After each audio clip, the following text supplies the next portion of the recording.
તાંત્રિક સાધનાનું મૂળ શોધવા માટે આપણે વેદકાળ તરફ દ્રષ્ટિ કરવી પડશે. વેદોએ ભોગ અને ત્યાગનો સમન્વય તેમના કર્મકાંડ કહેવાતા અંગમાં કર્યો હતો. પ્રાર્થનાઓ અને યજ્ઞયાગો દ્વારા દેવોને પ્રસન્ન રાખીને સંયમિત ભોગપ્રધાન જીવન ગાળવું એવો એ યુગનો આદર્શ હશે એમ લાગે છે. એ રીતે ધીરે ધીરે ચિત્તશુદ્ધિ થતી જતી અને ભોગવૃત્તિ ઓછી થઈ જતી. ત્યારે ઉપનિષદોમાં કહેલા ઉચ્ચતર આધ્યાત્મિક જીવન તરફ મનુષ્ય વળી જતો. પણ બૌદ્ધ યુગ આવતા પરિસ્થિતિમાં પલટો આવ્યો.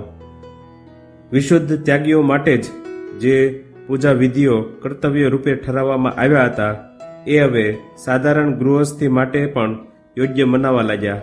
એમાં એવા ગૃહસ્થની વૃત્તિ કે શક્તિનો પણ વિચાર કરવામાં આવ્યો નહીં.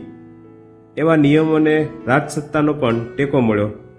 પરિણામ એ આવ્યું કે મનુષ્યના ચિત્તને ધીમે ધીમે વિષય ભોગમાંથી હટાવીને એને ઉચ્ચતર ધ્યેય પ્રતિ વાળવાનો ઉદ્દેશ્ય સિદ્ધ કરનારા વૈદિક યજ્ઞો બંધ પડ્યા અને એમને સ્થાને ગુપ્ત પૂજાના વિધિઓ આવ્યા.